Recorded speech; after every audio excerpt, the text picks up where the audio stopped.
기도하고 우리 전도학교를 시작하겠습니다. 아버지 하나님,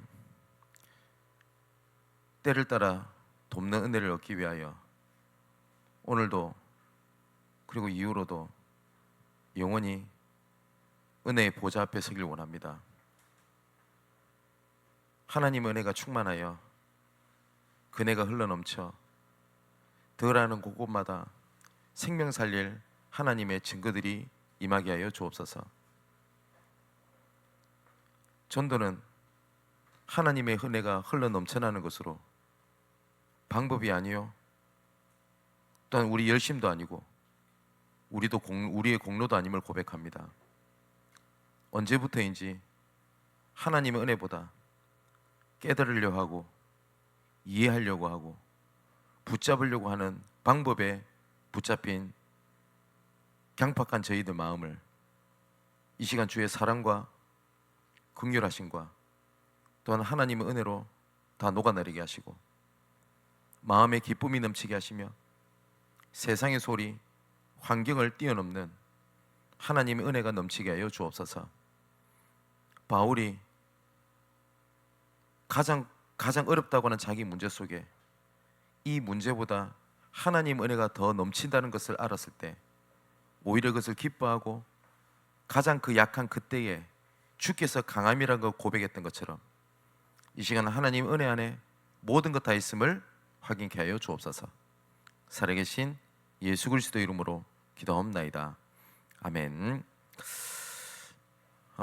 이번 주에 우리가 강단에서 요한복음 12장 1절에서 11절까지의 말씀을 확인을 했죠. 거기에는 하나님의 은혜, 그 은혜에 의한 헌신, 그 헌신에 의하여 증거되는 하나님의 복음, 이 세 가지가 나옵니다. 마리아 집안에 가장 고통의 때가 이르렀습니다.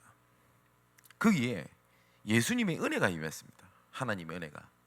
그랬더니 그 은혜로 말미암아 요한복음 12장 2절에 보니까 예수를 위하여 잔치할세 이렇게 되어 있습니다. 하나님의 은혜가 임하게 된 거죠. 그 은혜로 인해서 마리아는 예수님의 발 아래에서 향호흡을 깨뜨립니다. 분명히 마리아는 이 향호흡을 깨뜨리는 것이 어떤 목적, 어떤 이유, 어떤 깨달음을 위해 가지고 했던 것이 절대 아닙니다. 그런데 하나님은 그 마리아의 헌신을 언약적 의미로 받으셨습니다. 그리고 9절에 11절에 보니까 나사로 때문에 많은 유대인이 가서 예수를 믿음이르라.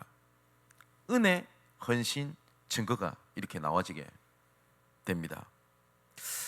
그래서 아까 그 전도학교를 시작할 때 우리가 기도했던 것처럼 하나님의 은혜가 여러분 가슴 속에 흘러넘치기를 정말 주님의 이름으로 축원을 드립니다.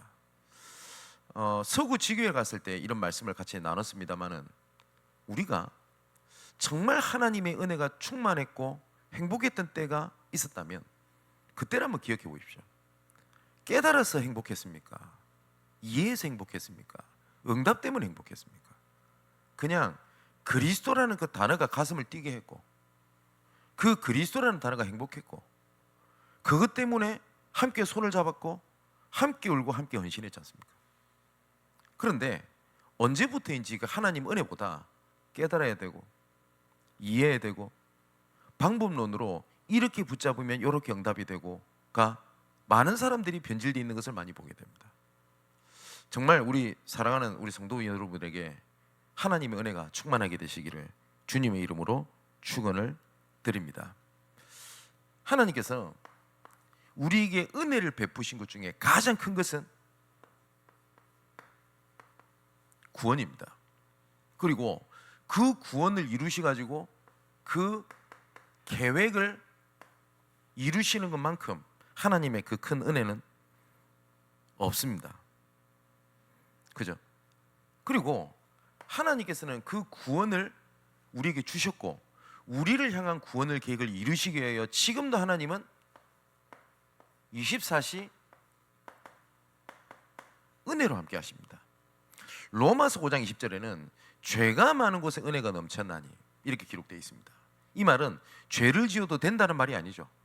혹시 우리가 그 가운데 있을지라도 하나님의 은혜는 우리를 버리거나 우리를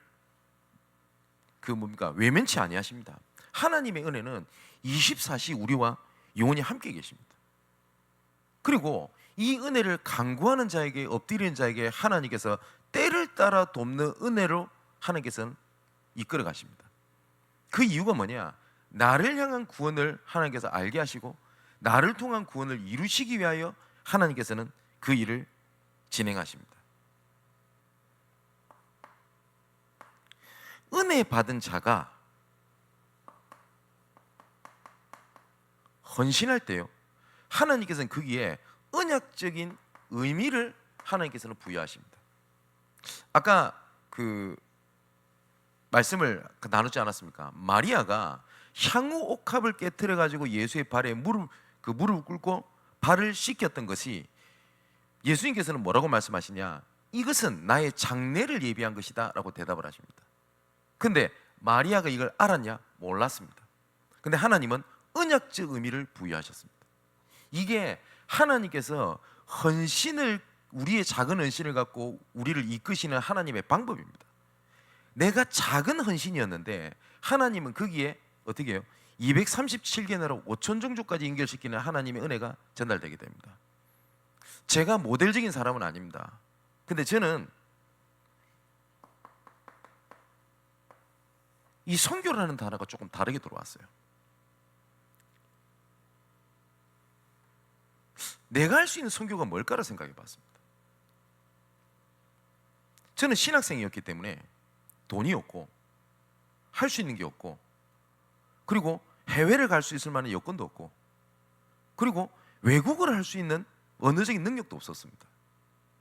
내가 할 수 있는 작은 선교가 뭘까를 생각해 봤어요.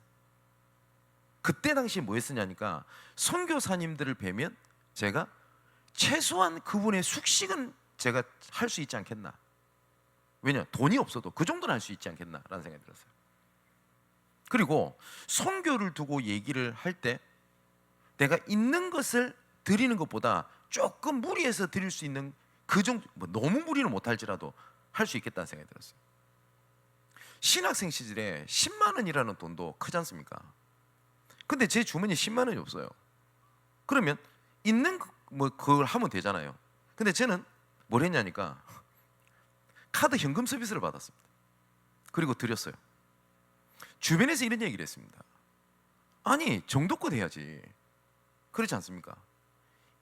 근데 저는 그게 인색으로나 아니면 굉장히 무슨 특별한 사명감을 가지고 했던 것이 아니라, 그 현금 서비스를 받아도 이것 가지고 제가 빚을 지고 망하지 않을 것 같았어요. 물론 지금까지 하나님께서 그렇게 하지 않았고요.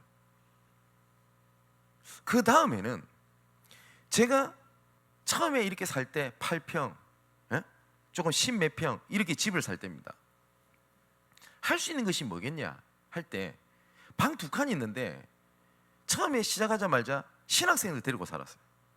이 친구가 지금 뉴질랜드 선교사로 가 있거든요. 가장 어렵다고 하는 부교육자 시절 때 선교사님들을 갈 데 없으면 무조건 저희 집에 모셨어요.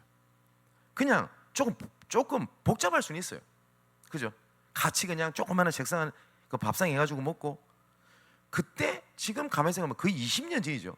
그때 보니까 이멜다 선교사님이 저희 집에서 와서 지냈더라고요. 네. 어느 날 스페인의 어떤 16, 17살 정도 되는 어린 렘넌트가 한국을 온 겁니다. 훈련을 받겠다고. 렘넌트 대회라든지. 그래서 이 친구를 저희 집에 데리고 왔어요. 근데 이 친구는 스페인어니까 영어를 못해요. 그럼 제가 스페인어를 할 수 있습니까? 또 얘는 한국말 못해요. 쟤는 아무것도 못하는데 손짓 발짓하면서 데리고 살았어요. 어느 날 2007년도에 발렌시아라고 하는 지역에 전도 캠프를 갔을 때, 거기서 은혜 받았던 그 친구 한 명이랑 또 남매가 왔어요. 조나단, 미리암이라고 하는 애. 또 데리고 살았어요. 그때 이 친구 목사가 됐거든요. 조나단이 스페인의 굉장히 중요한 사역자입니다. 근데 이 친구가 저희 집에 있을 때 워낙 더위를 많이 탔어요. 그러니까 24시간 하나님의 은혜가 아니라 24시간 에어컨을 트네요. 이야, 그 전기세, 야, 심장이 들컥내려더라.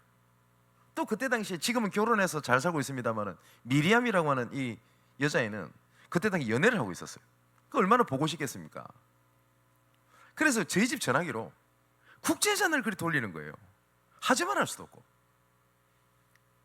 지금 이번에 이멜다 선교사님, 예수 선교사님이 왔었을 때 우리 사랑하는 성도 여러분들이 함께 기도해 주시고 헌신해 주시고 같이 해 주셔서 정말 진심으로 감사를 드립니다. 제가 선교사님 모시면서 많은 묵상을 하게 됐어요. 근데 나의 인생이 크든 작든 작은 선교 속에 있었고요, 하나님은 거기에 선교적 의미를 부여해서 지금까지 일을 진행케 하셨습니다. 여기에 대한 많은 생각을 하게 됐습니다. 헌신, 그게 하나님의 은혜요. 그 은혜로 인한 헌신을 하나님께서는 중요한 언약적 의미로 받으신다는 겁니다. 그리고 전도도 방법이 아닙니다. 전도는 방법이 아닙니다. 하나님의 은혜가 흘러 넘치는 겁니다. 그런데 하나님의 은혜가 흘러 넘쳐서 성령인도 받다 보니 성경적인 성령인도 받는 방향이 나오는 거지 방법이 있는 것은 아닙니다. 자, 그렇다면 이해를 해야 되겠죠. 하나님의 은혜와 하나님의 헌신과 하나님의 증거가 가장 첫 번째 이해를 해야 될 우리 믿음은 뭐냐? 첫 번째로, 모든 사람이 있는 현장에는 하나님의 분명한 계획이 있습니다. 왜냐? 세상에는 우연이라는 건 없어요. 하나님께서 이사야 46장 9절에서 11절 말씀 보니까, 너희는 옛적 일을 기억하라. 나는 하나님이라. 나 외에 다른 이가 없느니라. 나는 하나님이라. 나 같은 이가 없느니라. 내가 시초부터 종말을 알리며 아직 이루지 아니한 것을 옛적부터 보이고 이르기를 나의 뜻이 설 것이니 내가 나의 모든 기뻐하는 것을 이루노라 하였노라. 내가 동쪽에서 사나운 날짐승을 부르며 먼 나라에서 나의 뜻을 이룰 사람을 부를 것이라. 내가 말하였은즉 반드시 이룰 것이요 계획하셨은즉 반드시 시행하리라 라고 말씀하셨습니다. 그래서 모든 사람, 모든 지역, 모든 장소와 일에는 하나님의 계획이 있습니다. 여기에 대한 믿음을 가지고 시작하는 것이 전도의 가장 첫 번째입니다. 가장 첫 번째. 하나님께서는 이 일을 두고 지금도 하나님은 뭘 하시냐? 말씀을 주고 계시는 겁니다. 지금도. 그래서 내가 지금 하나님이 주시는 말씀이 지금의 나의 때에, 나의 지역에, 내 일에, 내 장소에 하나님의 계획을 가지고 말씀을 주신다 라는 믿음을 가지고 말씀을 들을 때 이 말씀이 성취되는 것을 확인하게 됩니다. 그게 전도의 가장 첫 번째입니다. 우리가 말씀을 묵상하고 들을 때 조심해야 될 게 하나가 있어요. 그게 뭐냐니까, 내가 지금 뭐 만나는 사람, 지역, 장소, 일 어렵단 말이에요. 그러다 보니 사람의 본성은 자꾸 해결을 하려고 하고 응답을 받으려고 하는 게 있습니다. 하나님의 응답보다 더 앞서는 게 하나님의 계획입니다. 그죠? 그러다 보니 말씀을 어떻게 듣게 되냐? 내가 원하는 말씀을 계속 들으려고 해요. 내가 원하는 걸. 그러다 보니까 이 말씀 들으면 좀 시원한 것 같고 저 말씀을 들으면 시원한 것 같고, 이러다 보니까 어떤 일이 벌어지게 되니까 말씀을 굉장히 많이 듣는 실패자가 딱 나타나는 겁니다. 여러분 그런 사람 못 보셨어요? 아침, 점심, 저녁에 하루 종일 말씀 꽂고 있습니다. 야, 저 사람 너무 심한 거 아니야까지 듣고 있어요. 근데 어느 날 보면 이 사람 실패했는 것을 보지 못했습니까? 아니, 하나님의 말씀을 듣는데 왜 그렇습니까? 우리는 하나님의 내가 원하는 말씀을 들어야 되는 게 아니라 하나님께서 원하시고 하나님께서 주시는 말씀을 들어야 되잖아요. 그 말씀이 어디에 있냐? 모든 사람과 모든 지역과 장소 일에는 하나님의 계획이 있다. 이걸 가지고 하나님은 계속 말씀을 주신다는 겁니다. 실제로 하나님의 은혜로 전도운동 속에 전도자의 삶을 사는 사람의 포럼을 들어보면요, 공통점이 있어요. 그게 뭐냐니까, 어느 날 내가 있는 지역에 하나님의 계획을 이루시기 위하여 하나님께서는 만남, 내 직업, 일, 모든 사건을 허락하신 거구나. 이것을 본 사람이 전도운동 속에 있는 것이 공통점입니다. 그런 사람들 특징이 있습니다. 방법을 말하지가 않아요. 근데 참 희한한 게요, 그 포럼을 듣는 사람이 방법으로 들어요. 아, 저 사람이 저렇게 해서 전도가 됐구나, 내도 이렇게 하면 되겠구나, 이렇게 들어요. 그 사람은 그렇게 얘기를 한 것이 아닌데 말입니다. 그죠? 그래서 전도에서 가장 첫 번째가 뭐냐, 모든 현장, 지금 나의 때에 사람, 지역, 장소, 일, 모든 것에는 하나님의 계획이 있다. 여기에 대한 은혜요, 여기에 대한 헌신이요, 이걸 통해서 하나님께서는 증거를 주시는 겁니다. 이 속에 있으면 두 번째 따라오는 응답이 있습니다. 그게 뭐냐, 전도의 문이 있습니다. 또한 이 속에 제자가 있다라는 겁니다.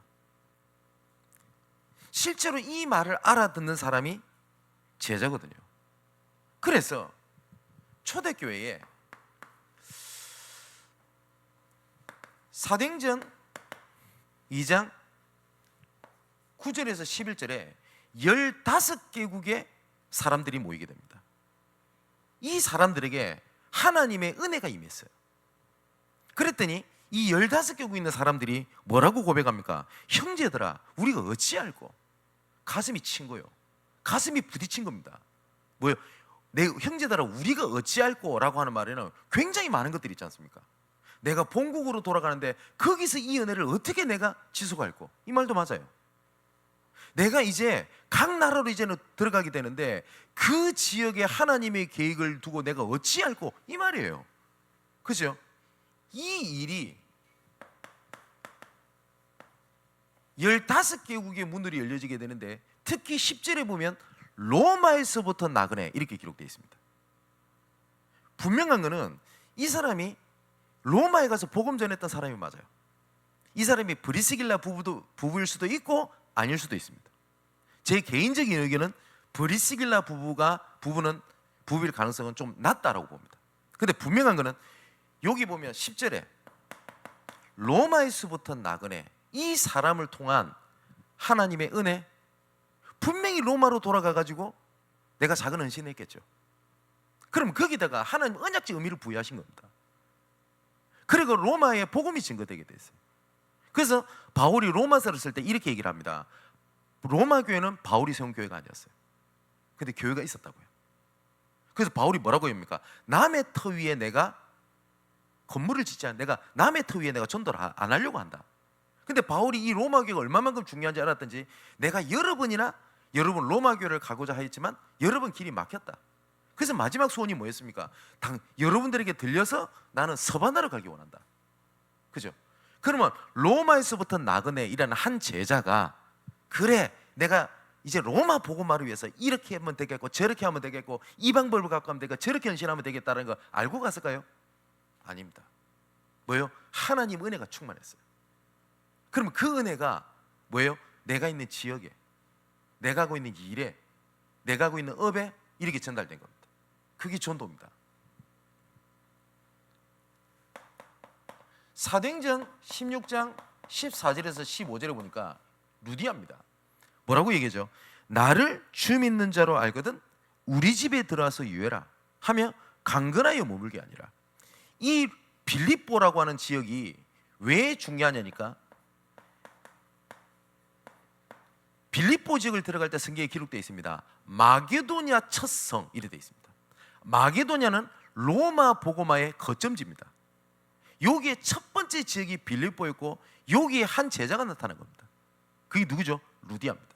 아시다시피 이 루디아가 빌립보 교회의 시작이요, 사역자요, 중직자요, 함께했던 제자입니다. 이 사람이 은혜를 받은 겁니다. 어떻게 받았습니까? 주께서 루디의 마음문을 열어 바울의 말, 바울이 전달한 복음을 청종케 하신지라. 그죠?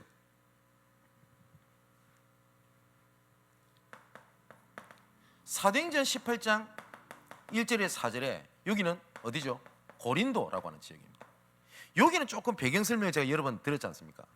바울이 아덴에서 사역을 실패를 합니다. 그중에 여러 가지가 이유가 있습니다.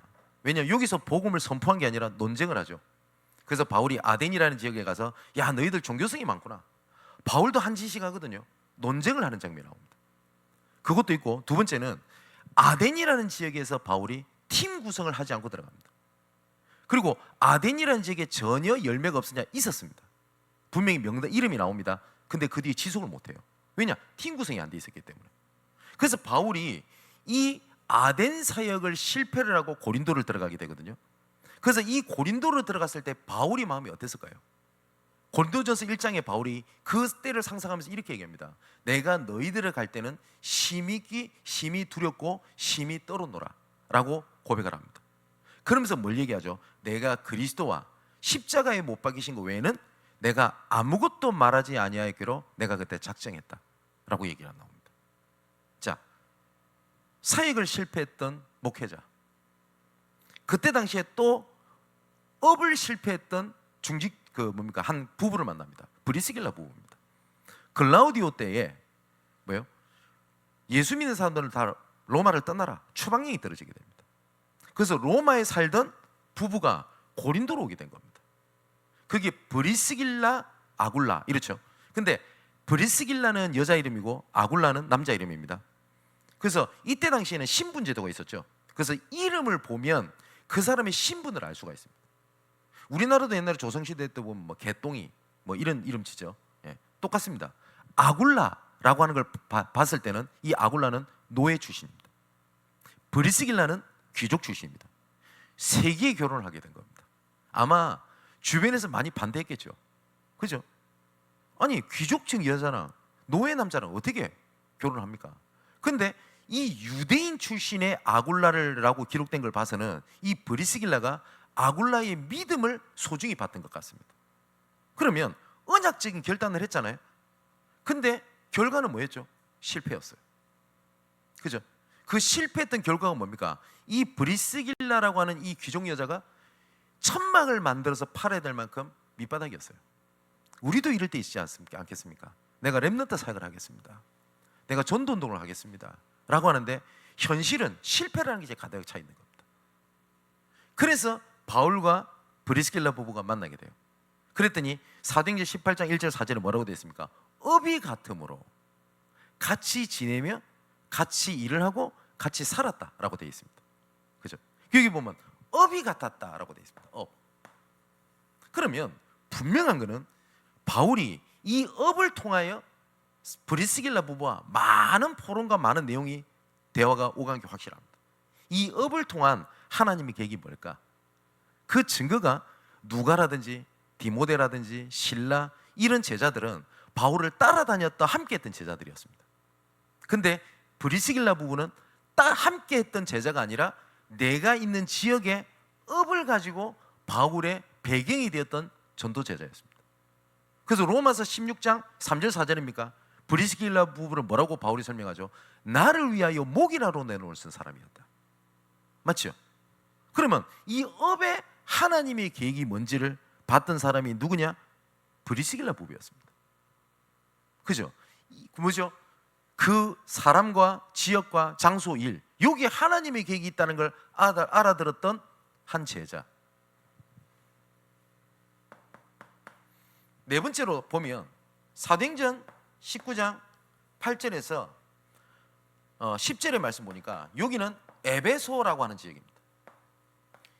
여기 보면 바울이 회당에 들어가 석 달 동안 담대히 하나님의 나라에 관하여 강론하며 권면하되 어떤 사람은 마음이 굳어 순종하지 않고 무리 앞에서 이 도를 비방하거늘 바울이 그들을 떠나 제자들을 따로 세우고 두란노 손에서 날마다 강론하니라. 무슨 말이죠? 알아듣는 사람이 못 알아듣는 사람이 있잖아요. 그래서 바울은 알아듣는 사람을 데리고 에베소에 있는 두란노 서원이라는 곳에서 이것을 증가하게 됩니다. 그랬더니 2해 동안 이같이 하니 아시아에 사는 자는 유대인이나 헬라인이나 다 주의 말씀을 들었다라고 기록되어 있습니다. 그게 두 번째 우리의 믿음입니다. 내가 살고 있는 지역, 나에 대한 만남, 장소, 일에는 분명히 하나님께서 구원 계획이 있다. 그 중에 영접하고 끝나는 사람도 있을 거고, 어떤 사람은 좀 되는 것 같다가 떨어지는 사람이 있을 거고, 하지만 하나님께서 원하시는 한 사람, 제자가 있다는 거예요. 자, 그러면 그런 제자들을 만나게 되면 이 제자를 중심으로 해서 시스템을 세워 지속을 하는 겁니다. 그래서 거의 성경이 사도행전을 보면 거의 대부분 집이었습니다. 집. 그죠? 그리고 회당, 세 번째 서원, 이런 장소였습니다. 거의 대부분이. 자, 사도행전에 나오는 성전도의 세 가지 원리, 방법이 아닙니다. 성경적 원리입니다.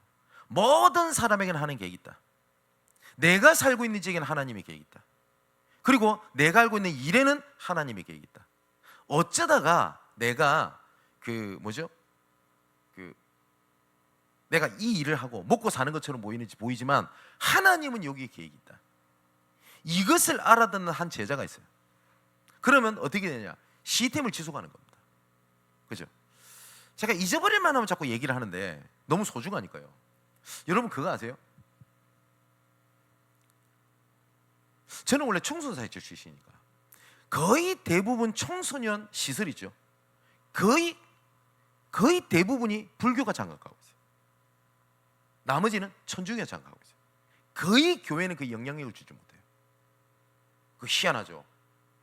제가 한번 알아봤는데 몇 년 전, 한 2, 3년 전에 알아본 겁니다. 우리 마일즈가 우리 교회로 왔었을 때 이 친구를 어떻게 좀 실제로 돕겠냐 했을 때 TCK들이 학습 지원을 받을 수 있는 정부 기관의 이런 센터가 있겠냐, 서울에. 대한민국 굉장히 많이 다민족화됐죠. 다문화화됐죠. 서울에 몇 군데 있는지 아십니까? 딱 한 군데 있습니다. 마포. 없어요. 그럼 국가가 관심이 없냐? 아닙니다. 관심이 있습니다. 재정도 있습니다. 단 이걸 할 수 있는 역량이 안 되는 겁니다. 그죠? 그런데 거의 대부분이 이것을 뭘 하냐? 어느 정도 조건이 되면 이것을 지원해 줄 수 있는 국가의 모든 시스템이 준비 다 돼 있어요. 그런데 교회는 관심이 없어요. 맞니 틀렸니, 응답이 있니 없니, 되니 안 되니 이러고 있을 때 모든 종교단체 다 뺏어가 버린 겁니다. 그죠? 그래서 우리가 RUTC를 하자는 게 건물 세우자는 목적이 아니거든요. 렘넌트 유니티 트레이닝 센터, 하나님의 남은 자를 유니티 모아서 훈련시키는 센터입니다. 이걸 하려면 어떻게 될까요? 가만히 고민해 보니까 전 청소년사역자 출신이라고 했잖아요.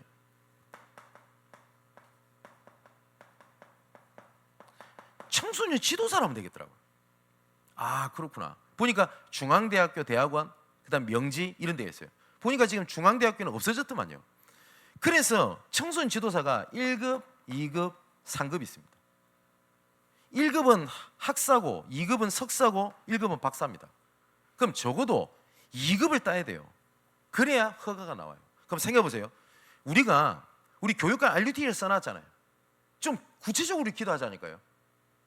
저기에 조금만 이거 배경될 수 있는 거 준비하면 우리가 국가의 돈을 받자는 게 목적이 아니지 않습니까? 그죠? 돈이 없어서, 자원이 없어서, 그거는 몰라서 하는 소리입니다. 예비되어 있다니까요. 그래서 해야 되겠다는 생각이 들었어요. 그래서 머리 나쁜 제가 이 공부를 해야 되겠다는 생각이 들었어요. 그때 당시에 우리 교회 성도분들이 목사님이 원하신다면 그 공부할 수 있는 이걸 배경이 되어 주겠다라고 얘기하더라고요. 근데 시간이 됩니까? 뭐가 돼? 아무것도 안 돼요. 그러고 있는데 구로에서 지교회를 갔는데 누구 한 청년이 온 거예요. 자기가 원해서 온 것도 아닙니다. 끌려왔어요. 누구냐? 우리 이은혜 집사. 네.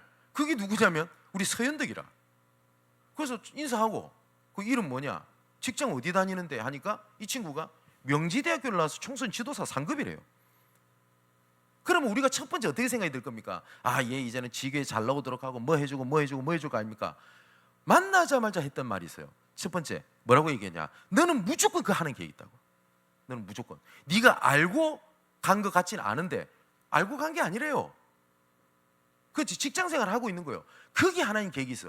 요 얘기를 했어요. 요 얘기를. 그래서 제가 얘기를 한 겁니다. 몇 급이야? 상급이래요. 무조건 너 이것 따라. 무조건 너 이것 따라. 이 하나님 계획이라고 생각하면 돼. 하나님 음성이라고 생각하면 돼. 그게 첫 번째 만남이었어요. 그러고 있다가 한 1년쯤 다 됐나요? 교회를 또 갔더라고요.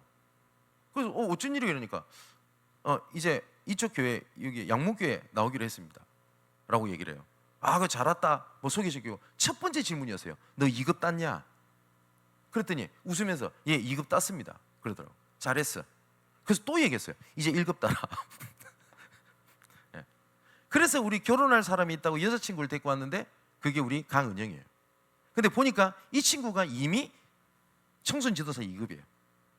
지금 쌍둥이 낳고 지금 산후조리 중입니다만은 저 지금 기도하고 있습니다. 어느 정도 준비가 되면 요 시스템을 할 수 있는 것을 가동을 시킬 겁니다. 얼마든지 할 수 있습니다. 시스템이 없어요? 시스템을 만드는 겁니까? 돈이 있어야 될 것 같아요? 아닙니다. 예비되어 있습니다.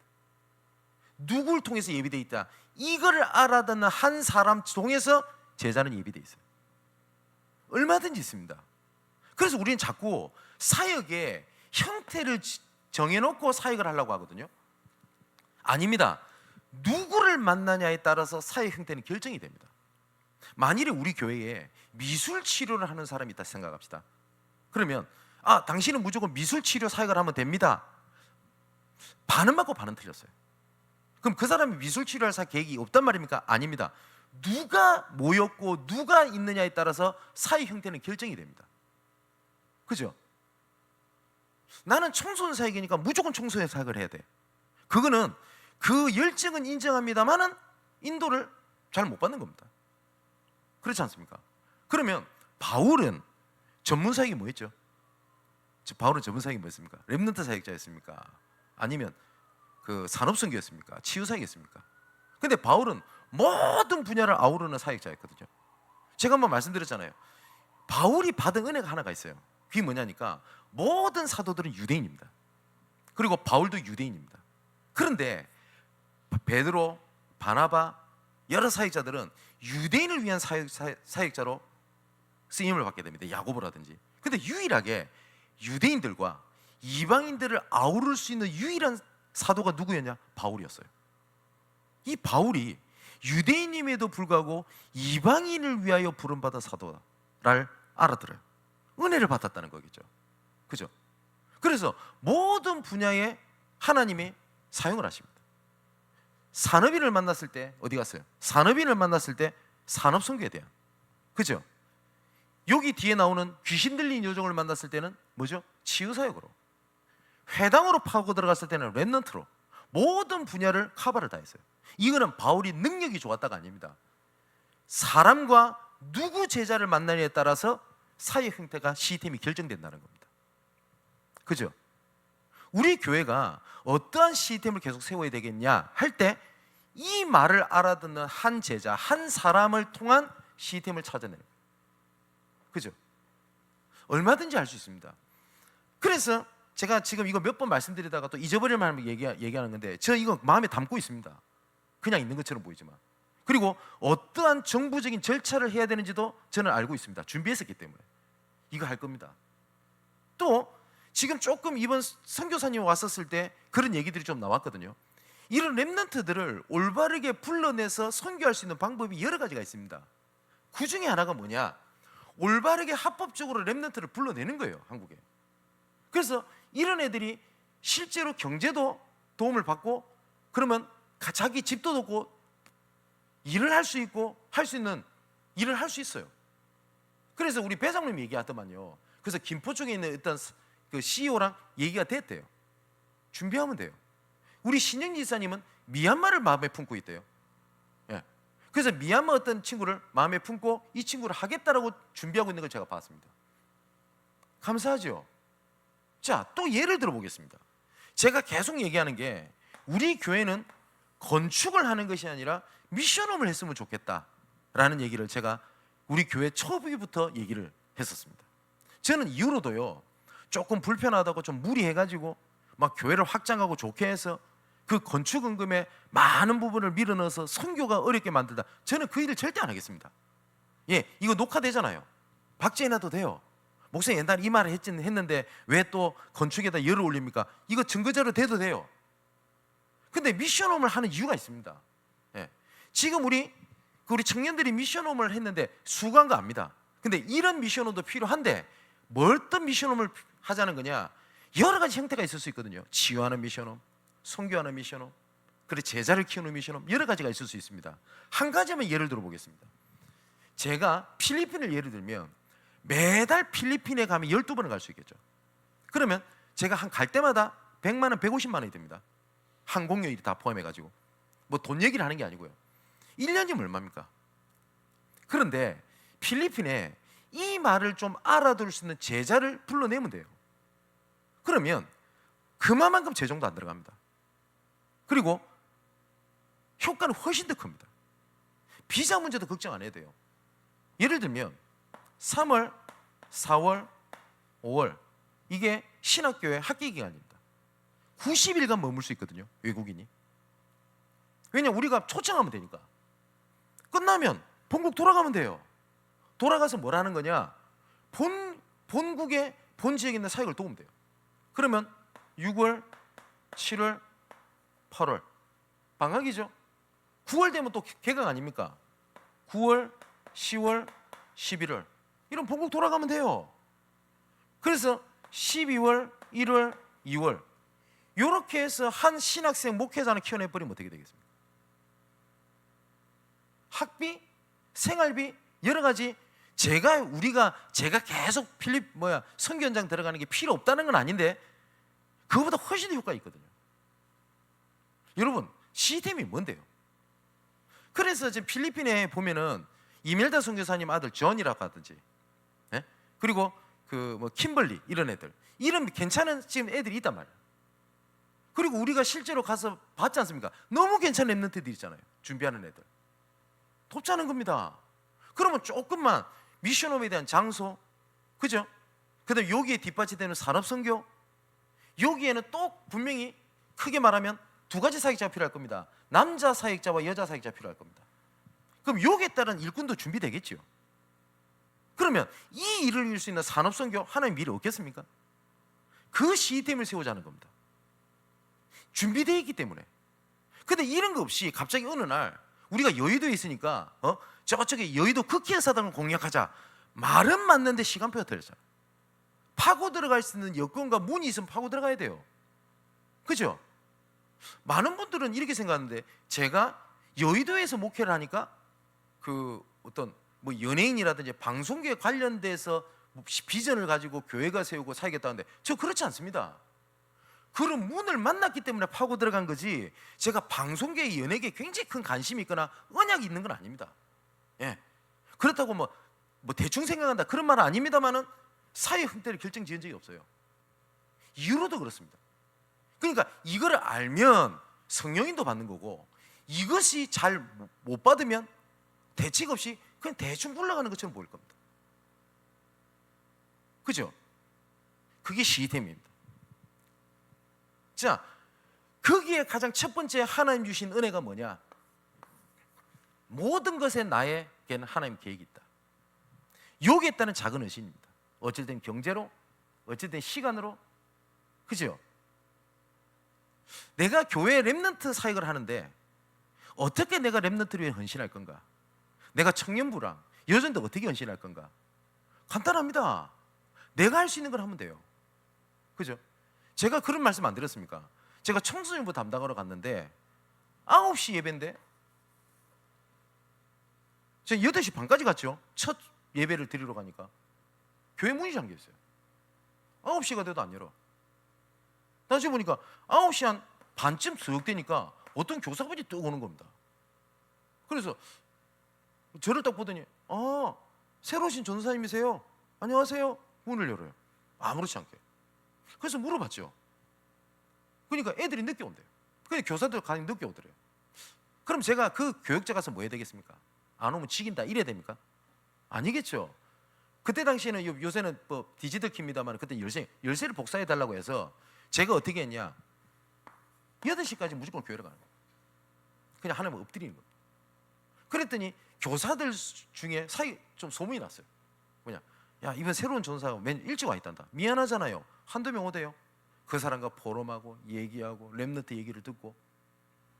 제가 할 수 있는 게 그거였어요. 그럼 우리 청년부라든지 우리 교사분들이 어떻게 내가 헌신을 하겠습니까? 그죠? 나는 지금도 그때 함께 해줬던 분들에 너무 고마운 게 있습니다. 그렇게 부족하고 연약한데도 제가 믿음 갖고 결정한 것에 대하여 지지해주고 함께 해주셨던 그런 제자들, 그런 중직자들 때문에 지금 그나마 제가 이런 전도운동을 할 수 있는 그 많은 배경이 되었어요. 그게 CET입니다. 그죠? 마지막 결론으로, 그래서 뭘 하는 거냐? 첫 번째, 뜻을 정하는 겁니다. 다니엘과 세 친구가 뜻을 정했다고 하는 것처럼. 그죠?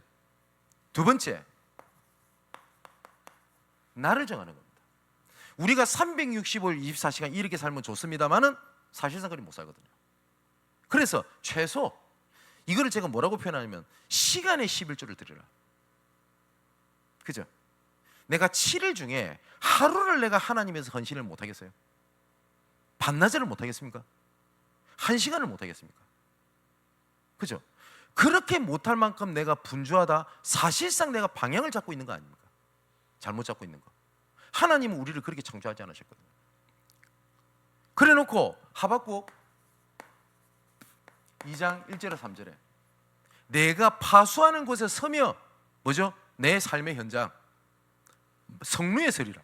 망대를 세우는 거예요. 어떤 망대를 세우느냐? 지금까지 하나님께서 무엇이라 말씀하셨는지를 기억하고 무엇이라 말씀하시는지를 바라보고 기다리겠노라. 그때 하나님 응답하셨습니다. 내 말을 도리에 새겨라.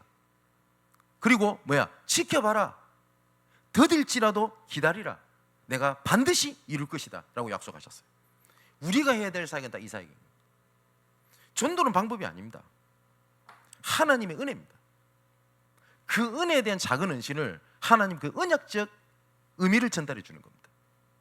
제가 지교회를 10년 5년 이렇게 들어가는 게 사명 갖고 들어간 게 아닙니다. 제가 할 수 있는 최소한의 헌신이었어요. 왜냐, 할 수 있는 게 없었어요. 해드릴 수 있는 게 없었어요.